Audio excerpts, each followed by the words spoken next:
அன்பு மாணவர்களே, நண்பர்களே, பெற்றோர்களே அனைவருக்கும் வணக்கம். நான் இன்று கவிஞர் வைரமுத்துவின் உலகம் என்னும் கவிதையை உங்கள் முன் சொல்லப் போகிறேன். இந்த உலகம் ஒரு விதத்தில் ரொம்ப மோசமானது. ஏனென்றால் ஒரு மனிதன் எப்படி வாழ்ந்தாலும், அதாவது அவன் வாழ்ந்தாலும் சரி, அப்போதும் குற்றம் சொல்வார்கள். அவன் வீழ்ந்தாலும், அதாவது தாழ்ந்தாலும், வாழ்வில் தாழ்ந்தாலும் குற்றம் சொல்வார்கள்.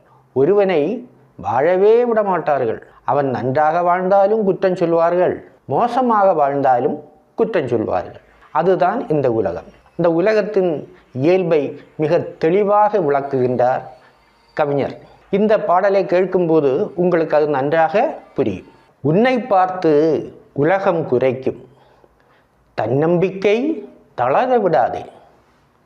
இரட்டை பேச்சு பேசும் உலகம், மிரட்டும் தம்பி மிரண்டு விடாதே.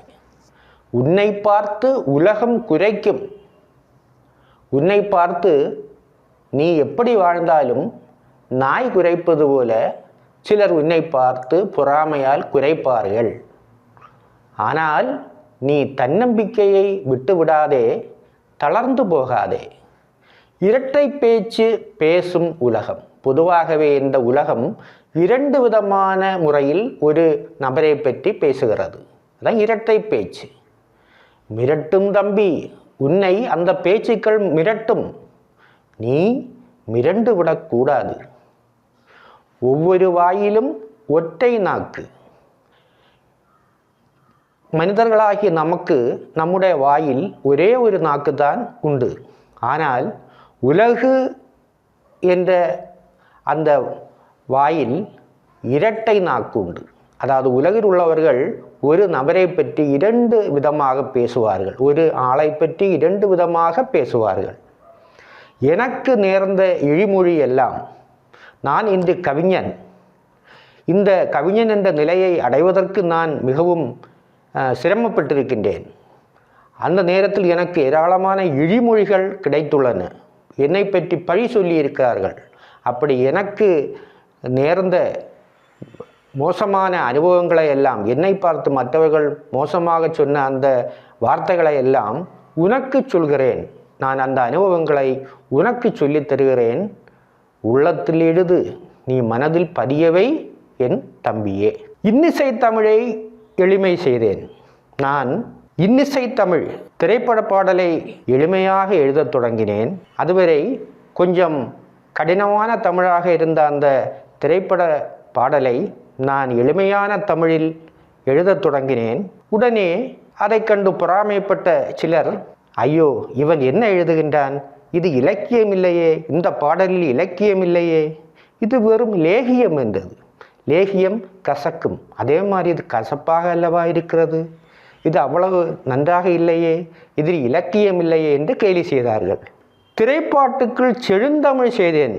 அதே திரைப்பட பாடலில் நான் செழுந்தமிழ், நல்ல தமிழை புகுத்தினேன். உடனே அப்பவும் குற்றம் சொன்னார்கள். பரிமேலழகரை வரச்சொல் என்றது. இது என்ன, இவன் இப்படி எழுதுகிறான், ஒன்றுமே புரியவில்லையே. திருக்குறளுக்கு உரை எழுதியவர் பரிமேலழகர். அந்த பரிமேலழகரை கூப்பிட்டால்தான் இதனுடைய பொருள் நமக்கு தெரியும் என்று அந்த சமயத்திலும் என்னை கேலி செய்தார்கள். இப்போ என்னை அந்த பக்கமும் போக விட மாட்டார்கள், இந்த பக்கமும் போக விட மாட்டார்கள். இதுதான் உலகம். உலகத்தின் இயல்பு இதுதான். குறுந்தொகை கம்பன் கொட்டி முழக்கினேன். சங்க இலக்கியமாகிய குறுந்தொகையை பற்றியும் கம்பராமாயணத்தை பற்றியும் நான் உரக்க பேசினேன். உடனே குண்டு சட்டியில் இவன் குதிரை ஓட்டுகிறான் என்று சொன்னார்கள். குறுந்தொகை கம்பன் கொட்டி முழக்கினேன், குண்டு சட்டியில் குதிரை என்றது. அதிலும் அவர்களுக்கு திருப்தி இல்லை. எலியட் நெருடா எல்லாம் சொன்னேன். மேனாட்டு அறிஞராகிய எலியட்டை பற்றியும் நெருடாவை பற்றியும் எல்லாம் சொன்னேன். திறமையெல்லாம் திருடியதென்றது. ஓ, இவன் யாருடையோ திறமையை திருடி இதெல்லாம் சொல்லுகின்றான் என்று அப்போதும் என்னை பற்றி பொறாமை கொண்டு ஏதேதோ சொன்னார்கள். இதுதான் உலகம். எளிய தோற்றமே இயல்பென இருந்தேன், வடுகப்பட்டி வழியுது என்றது. நான் வடுகப்பட்டி என்ற ஊரில் பிறந்தவன். அது ஒரு கிராமம். அந்த கிராமத்தின் இயல்புக்கு ஏற்ற முறையில் நான் எளிமையாக உடையணிந்து முதலில் வாழ்ந்தேன். அப்போது வடுகப்பட்டி வழியுது என்றார்கள். இவன் என்ன திரைப்பட பாடலாசிரியராகவும் பெரிய பணக்காரனாகவும் இருந்த பிறகும் ஒரு கிராமத்தானை போல சாதாரண உடை உடுத்து வாழ்கின்றானே என்று சொன்னார்கள். அதன் பிறகு அழகாய் நானும் டைகள் கொண்டேன், அழகாக நான் டை கட்டி கொண்டு நடந்தேன். அந்த சமயத்திலும் கழுதைக்கு எதற்கு கண்மை என்றது. கழுதைக்கு கண்மை வரைந்தது போல இருக்கிறது என்று பொறாமையால் கேலி செய்தார்கள். இனி மேடையில் கால் மேல் காலிட்டு அமர்ந்தேன்.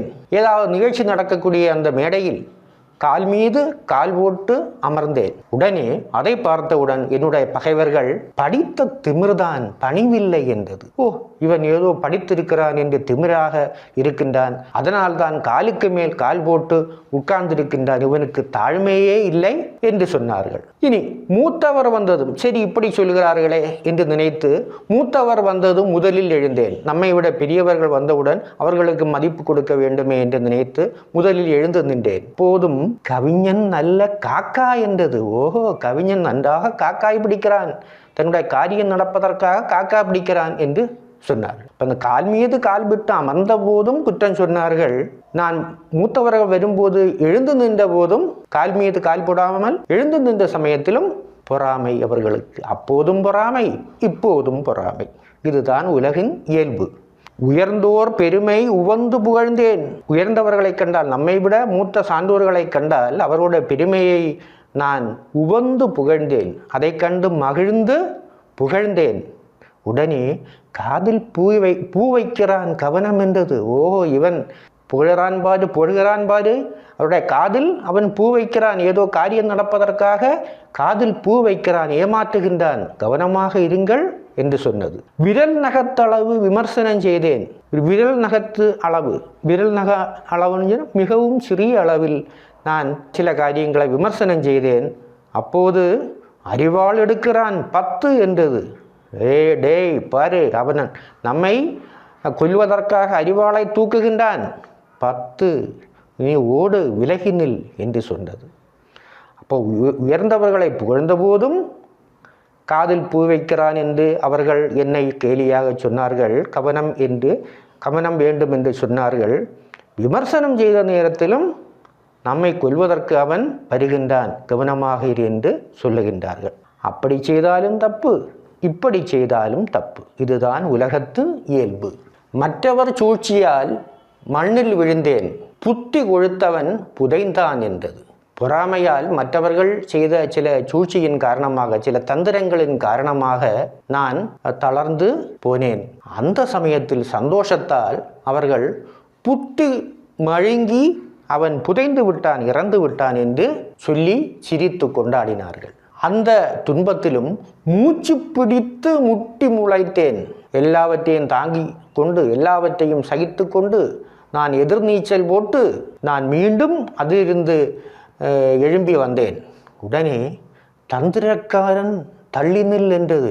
டேய், அவன் சாதாரண ஆள் கிடையாது, பெரிய தந்திரசாலி. அதனால்தான் நாம் அவனை தோற்கடித்த பிறகும் மீண்டும் அவன் எழுந்து விட்டான்.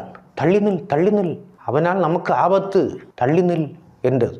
பகையை கண்டு பைய நகர்ந்தேன். அந்த மோசமான பகைவர்களை கண்டு நான் மெதுவாக நகர்ந்து வேறொரு இடத்துக்கு சென்று விட்டேன். உடனே பயந்து விட்டான், பாவம் என்றது. டேய், அவன் நம்மை கண்டு பயப்படுகின்றான், அதனால்தான் அவன் நம்மை விட்டு விலகி போகின்றான், பார்ப்பதற்கே பாவமாக இருக்கிறது என்று சொன்னார்கள். பின்னர் மோதி மிதித்து முகத்தில் உமிழ்ந்தேன். அவன் மீது மோதி அவனை மிதித்து அவனை முகத்தில் காரி துப்பினேன். உடனே விளங்கிவிட்டதா மிருகம் என்றது. நான் சொன்னேன் அல்லவா, அவன் சாதாரண ஆள் கிடையாது, அவன் மிருகம், மனிதன் அல்ல, மிருகம். அதனால்தான் இப்படி மோதுகின்றான், மிதிக்கின்றான், உமிழ்கின்றான் என்றெல்லாம் சொன்னார்கள். நான் அவர்களை கண்டு ஒதுங்கி போன போது பாவம் என்று சொன்னார்கள். எதிர்த்து நின்றபோது என்னை மிருகம் என்று சொன்னார்கள். இதுதான் இரட்டை நாக்கு, இரட்டை பேச்சு. பணத்தில் பொருளில் பற்றற்றிருந்தேன், பணத்திலும் மற்ற பொருட்களிலும் பற்றில்லாமல் இருந்தேன். உடனே வறுமையின் விந்தில் பிறந்தவன் என்றது. அவன் ரொம்ப வறுமையில பிறந்தவன், எனவேதான் அவன் பணத்திலும் பொருளிலும் பற்றற்றிருக்கின்றான். வெறும் ஆண்டி பண்டாரம் என்று சொன்னார்கள். என்னை தேய்த்து மண்டபம் கட்டினேன். என்னையே தேய்த்து மிகவும் கஷ்டப்பட்டு ஒரு மண்டபத்தை கட்டினேன் அல்லது ஒரு வீட்டை கட்டினேன். உடனே இவன் புலவன் இல்லை, பூர்ஷ்வா என்றது. இவன் புலவன் அல்ல, பெரிய முதலாளி, அதனால்தான் இப்படியெல்லாம் மண்டபம் கட்டுகின்றான் என்று சொன்னார்கள். இப்போ வறுமையில் இருந்தபோது, நான் ஒன்றிலும் பற்றில்லாமல் இருந்த நேரத்தில் வறுமையின் விந்தில் பிறந்தவன், வறுமையின் பிறப்பிடத்திலிருந்து பிறந்தவன் என்று சொன்னார்கள். எப்படியோ கஷ்டப்பட்டு ஒரு மண்டபத்தை கட்டிய போதும் அதற்கும் குற்றம் சொன்னார்கள். நான் சாதாரண புலவன் அல்ல, முதலாளி என்று சொன்னார்கள். இது என்ன உலகம்? ரொம்ப அதிசயமாகத்தானே இருக்கிறது. அதுதான், வாழ்ந்தாலும் ஏசுவார்கள், வீழ்ந்தாலும் ஏசுவார்கள். சொந்த ஊரில் துளி நிலம் இல்லை. என்னுடைய சொந்த ஊரில் எனக்கு கொஞ்சம் கூட, எனக்கு என்று சொந்தமாக கொஞ்சம் துண்டு நிலங்கூட இல்லை. உடனே இவனா மண்ணின் மைந்தன் என்றது. இவனா மண்ணின் மைந்தன்? மண்ணின் மைந்தன் என்று சொல்ல வேண்டுமென்றால் அவனுக்கு கொஞ்சம் மண் வேண்டும். ஒன்றுமே அவனுக்கு மண்ணாக இல்லையே. இவனா மண்ணின் மைந்தன் என்று குற்றம் சொன்னார்கள். பின்னர் தென்னை மரங்கள் தேடி வாங்கினேன். தென்னை மரங்கள் உள்ள நிலத்தை நான் தேடி போய் வாங்கினேன். உடனே பண்ணையாரானான், பாவலன் என்றது. டே பாவலன், புலவன் பண்ணையாராகிவிட்டான், பெரிய பணக்காரனாகிவிட்டான் என்று விமர்சித்தார்கள். ஒன்றும் இல்லாமல் இருந்தபோது இவனா மண்ணின் மைந்தன் என்று கேலி செய்தார்கள். தென்னை மரங்கள் உள்ள நிலத்தை வாங்கிய போது இவன் பாவலன் அல்ல, இவன் பாவலன் அல்ல, பண்ணையார் என்று சொன்னார்கள். அப்போ வாழவே விடமாட்டார்கள். கயவர் கேட்டதால் காசு மறத்தேன். சில கயவர்கள், தீயவர்கள் என்னிடம் வந்து தேவையில்லாமல் காசு கேட்டார்கள். உடனே நான் கொடுக்கவில்லை. உடனே அவர்கள் கறக்க முடியா கஞ்சன் என்றது. இவன் பெரிய கஞ்சாம்பெட்டி, ஒன்றுமே தரமாட்டான் என்று சொன்னார்கள். உண்மை இருந்தால் ஒரு பொருள் கொடுத்தேன். ஆனால் வேறு சிலர் வந்து சில விஷயங்களை சொல்லி என்னிடம் பொருள் கேட்டார்கள், பணத்தை கேட்டார்கள். அதில் அவர்கள் சொல்வது நியாயம் இருக்கிறது என்று நினைத்து நான் கொடுத்தேன். உடனே உதறி திரியும் ஊதாரி என்றது. இப்போ பயங்கரமான ஊதாரி, வாரி வாரி கொடுக்கிறான். பார்த்தீங்களா, காசின் மதிப்பு தெரியாமல் வாரி வாரி கொடுக்கும் ஊதாரி என்று அதற்கும் குற்றம் சொன்னார்கள். மங்கையரிடையே மௌனம் காத்தேன். மங்கை பெண்களிடையே நான் இருக்கக்கூடிய நேரத்தில் மௌனமாக ஒன்றும் பேசாமல் இருந்தேன். உடனே கவிஞன் என்ற கர்வம் என்றது. இவன் பெரிய கவிஞன் என்ற கர்வத்தால், என்ற ஆணவத்தால் யாரிடமும் பேசாமல் இருக்கிறான் என்று சொன்னார்கள். ஆனால் பின்னர் பெண்கள் சிலருடன் பேசத் தொடங்கினேன். அதன் பிறகு நான் சில பெண்களிடம் பேசத் தொடங்கினேன். அதற்கும் குறை சொன்னார்கள். எப்படி? கண்களை கவினி, காமம் என்றது. அவனுடைய கண்களை பார், தப்பான முறையில் அவன் பேசுகின்றான் என்றும் குற்றம் சொன்னார்கள். விருதுகள் கழுத்தில் வீழ கண்டேன். சில ஆண்டுகளுக்கு பிறகு என்னுடைய கழுத்தில் பல விருதுகள் விழுந்தன. மத்திய அரசு விருது, மாநில அரசு விருது என பல வகையான விருதுகள் என்னுடைய கழுத்தில் வீழ்ந்தன. உடனே குருட்டு அதிர்ஷ்டம் கூடியது என்றது. ஆமாம், இவனுக்கு என்ன திறமை இருக்கிறது? வேறொந்தமல்ல, அவனுக்கு குருட்டு அதிர்ஷ்டம் இருக்கிறது. அதனால்தான் இப்படி விருது கிடைக்கிறது என்று குற்றம் சொன்னார்கள். மீண்டும் மீண்டும் விருதுகள் கொண்டேன். மீண்டும் மீண்டும் அதற்கு பிறகும் பலவிதமான விருதுகள் எனக்கு கிடைத்தன. உடனே டெல்லியில் யாரையோ தெரியும் என்றது. இவன் சாதாரண ஆள் கிடையாது.